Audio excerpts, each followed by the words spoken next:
والسلام على سيدنا محمد وعلى آله وأصحابه أجمعين.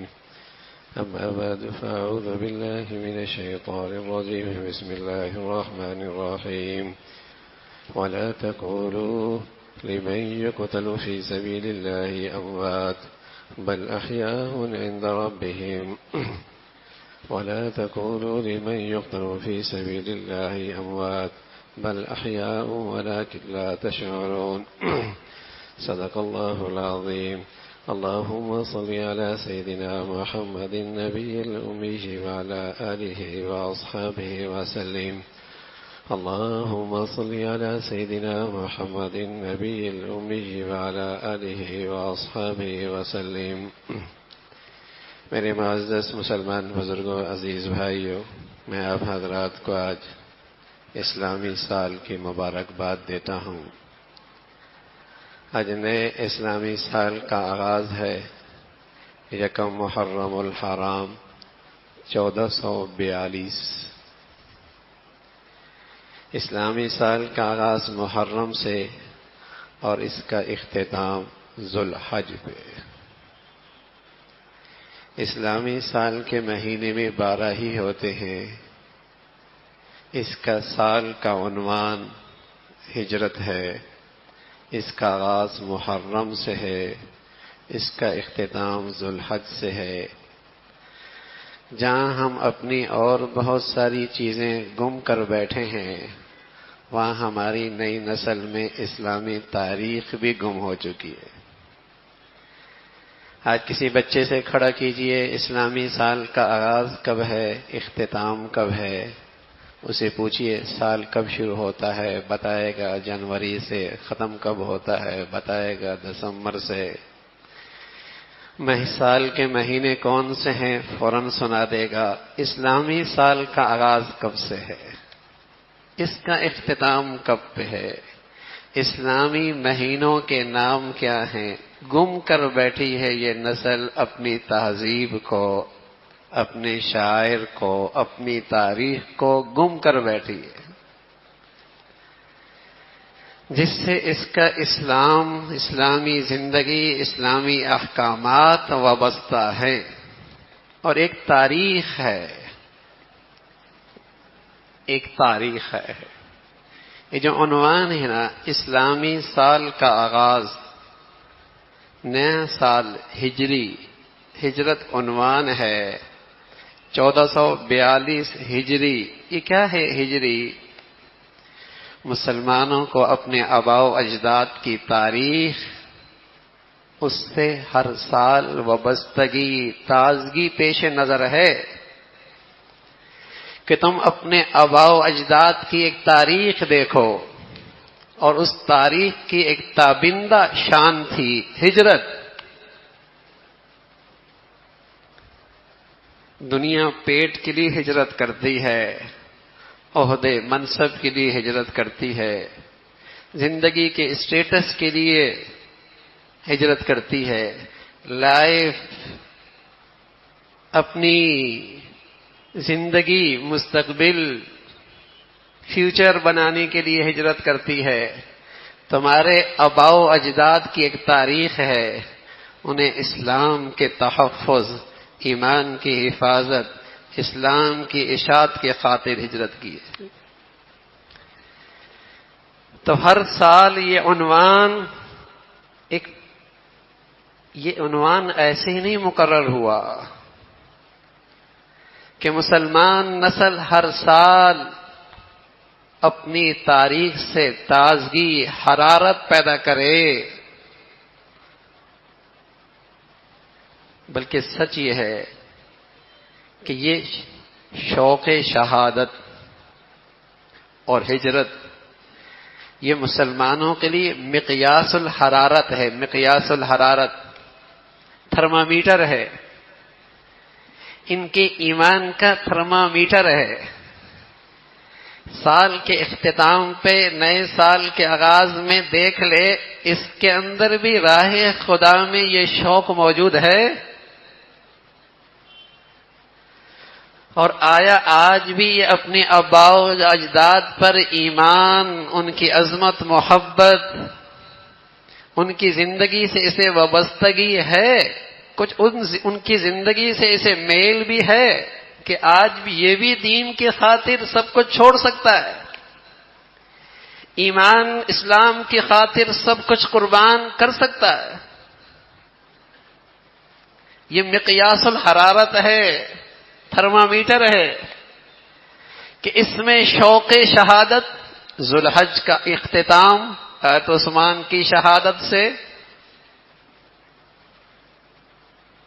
محرم کا آغاز پہلے دن سبحان اللہ مسجد نبوی میں امیر المؤمنین ہے، خلیفۃ المسلمین ہے، عمر ہیں، عمر سبحان اللہ شہادت مل رہی ہے۔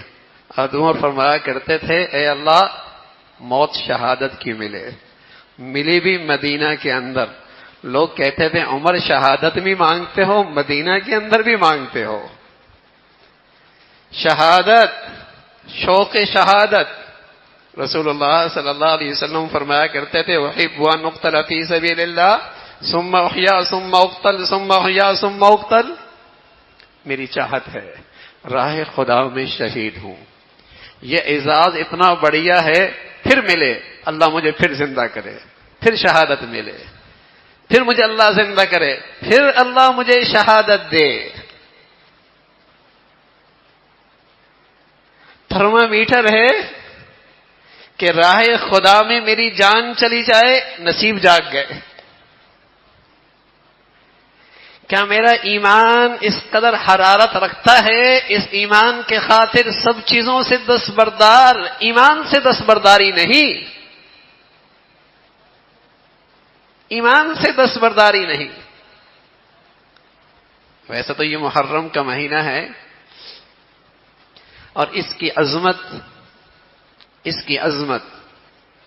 اس کا احترام، اس کی حرمت، اس کی عمر کی شہادت سے پہلے کی ہے، کربلا کے واقعے سے بھی پہلے سے اس کی عظمت موجود ہے۔ لیکن اتفاق یہ ہوا کہ یہ دونوں چیزیں بھی اسی مہینے میں، اسی عشرے میں، ورنہ اس مہینے کی عظمت اس سے پہلے کی۔ اس لیے کہ عمر کی شہادت حضور علیہ الصلوۃ والسلام کے وصال کے بعد، کربلا کا واقعہ حضور علیہ الصلوۃ والسلام کے 50 سال بعد، ہجرت کے 60ویں سال میں یہ کربلا کا واقعہ پیش آیا، لیکن حضور علیہ الصلوۃ والسلام نے اس کی عظمت پہلے سے بتائی۔ جب مدینہ منورہ تشریف لائے تو آپ علیہ الصلوۃ والسلام نے دیکھا کہ یہودی 10 محرم کا روزہ رکھتے ہیں، اور ان کا کہنا یہ تھا کہ اس دن موسیٰ علیہ الصلوۃ والسلام کو فرعون کے مقابلے میں کامیابی نصیب ہوئی اور اللہ نے فرعون کو اور اس کے لشکر کو غرق کیا، ہم اللہ کے شکرانے پہ یہ روزہ رکھتے ہیں۔ پیارے رسول صلی اللہ علیہ وسلم نے فرمایا کہ ہمیں حضرت موسیٰ سے تعلق تم سے بھی زیادہ ہے، ہم بھی روزہ رکھیں گے۔ لیکن مسلمانوں سے کہا کہ یہودیوں سے مشابہت عبادت میں بھی نہیں ہونی چاہیے، یہ جائے کہ لباس میں، پوشاک میں، تہذیب میں، معیشت میں، طرز زندگی میں، رہن سہن میں، معاملات میں اپنی امت کو کہا غیور قوم ہے، یہ غیور قوم، یہ غیور قوم ہے، اس کا اپنا امتیاز، اس کا اپنا تشخص ہے، یہ لاکھوں کروڑوں میں کھڑی ہو تو پتہ لگے محمدی ہے، آقا مدنی کا کلمہ گو، کلمے پہ یقین رکھنے والا یہ محمدی ہے۔ رسول اللہ صلی اللہ علیہ وسلم نے اپنی امت سے کہا ٹھیک ہے ہم 10 کو بھی روزہ رکھیں گے، 9 کو بھی رکھیں گے۔ اب حضرت عمر کی شہادت بھی اب تک کوئی نہیں ہوئی تھی، کربلا کا واقعہ بھی کوئی نہیں پیش آیا، لیکن رسول اللہ صلی اللہ علیہ وسلم اس سے پہلے اس مہینے کی حرمت، عظمت کا تذکرہ فرما رہے ہیں۔ دوسری بات جو رسول اللہ صلی اللہ علیہ وسلم نے فرمائی کہ جو اس دن اپنے اہل و عیال پر کھانے پینے میں وسعت کرے گا اللہ اس کے رزق میں برکت عطا فرمائیں گے۔ تو اس محرم کے سلسلے میں رسول اللہ صلی اللہ علیہ وسلم کے جو ارشادات میں اس امت کو سبق ملا وہ دو چیزوں کا، یا روزہ رکھ لو اور دوسرا کام اپنوں اہل عیال پر کھانے پینے میں وسعت رکھو۔ اس کے علاوہ اس محرم کے متعلق اللہ کے نبی نے رسول اللہ صلی اللہ علیہ وسلم کی شریعت میں آپ علیہ الصلاۃ والسلام کی ہدایات میں اس کے علاوہ کچھ نہیں۔ ہاں اتفاق ہوا کہ 10 محرم کو، یکم محرم کو حضرت عمر کی شہادت ہے، 10 محرم کو اہل بیت کے اکثر و بیشتر لوگ شہید ہوئے کربلا میں، 72 افراد اس خاندان کے شہید ہوئے، 72 افراد، اور اکثر و بیشتر اہل بیت سے۔ اور سچ یہ ہے مسلمان کے ایمان کا تقاضا ہے اور نبی سے سچی محبت کا تقاضا یہ ہے کہ اہل محبت سے محبت بھی اہل ایمان کے ایمان کا تقاضا ہے۔ بلکہ مسلمانوں کی نماز نہیں پوری ہوتی جب تک کہ صلاۃ و سلام اہل بیت پہ نہ کرے، نماز نہیں پوری ہوتی۔ اللہم صلی علی محمد وعلی آل محمد، اللہم بارک علی محمد وعلی آل محمد، آل محمد اہل بیت، ان سے محبت اہل ایمان کا تقاضا ہے۔ تو کربلا کا واقعہ بھی آیا، حضرت عمر کی شہادت بھی آئی، اتفاق یہ کہ یہ بھی اسی مہینے کے اندر رہنما ہوا۔ پیچھے کی طرف تشریف لے جائیں، پیچھے۔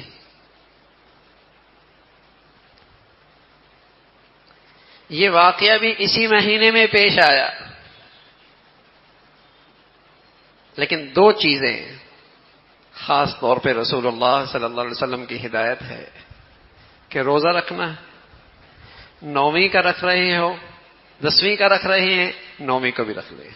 اور علماء نے لکھا اگر 9ویں کا نہ رکھ پائے 11ویں کا رکھ لے، اور اگر نہ بھی رکھا تب بھی کوئی گناہ نہیں ہے، تب بھی کوئی گناہ نہیں ہے۔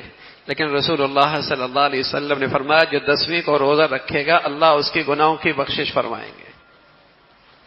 پیارے رسول صلی اللہ علیہ وسلم نے فرمایا کہ اپنا اہل و عیال پر کھانے پینے کی وسعت کرو، تمہارے رزق میں برکت ہوگی، کوئی نہیں بھی کرتا گناہ نہیں لیکن برکت مل جائے گی۔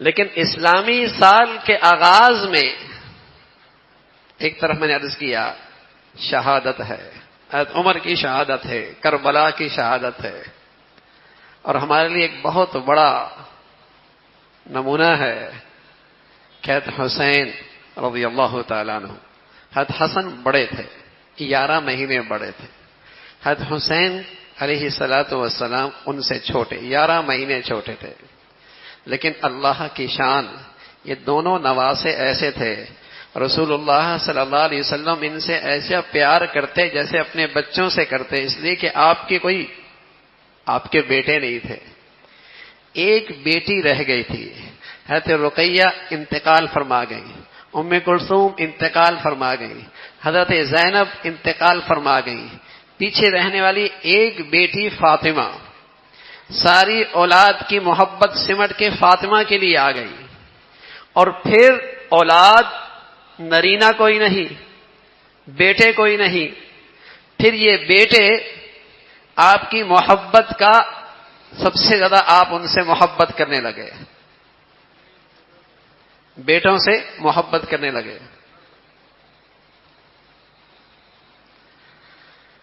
تو بیٹی ہے اور دوسری طرف یہ آپ کے نواسے ہیں، اور اللہ کی شان آپ کے بہت زیادہ ہم شکل، کہتے تھے کہ یہ حضور کی تصویر ہے، اور حضور علیہ الصلوۃ والسلام بھی ان سے بڑا پیار کرتے تھے. لیکن کربلا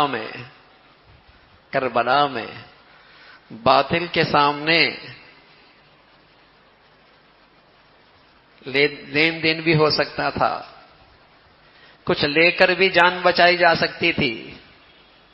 لیکن رسول اللہ صلی اللہ علیہ وسلم کے ان پیاروں نواسوں نے ساری امت کو سبق دیا، سعادت اس میں نہیں جان بچا لینا، کامیابی اس میں نہیں کہ جیتے رہنا، کامیابی اور سعادت تو یہ ہے جینا بھی حق کی خاطر ہو، مرنا بھی حق کی خاطر ہو.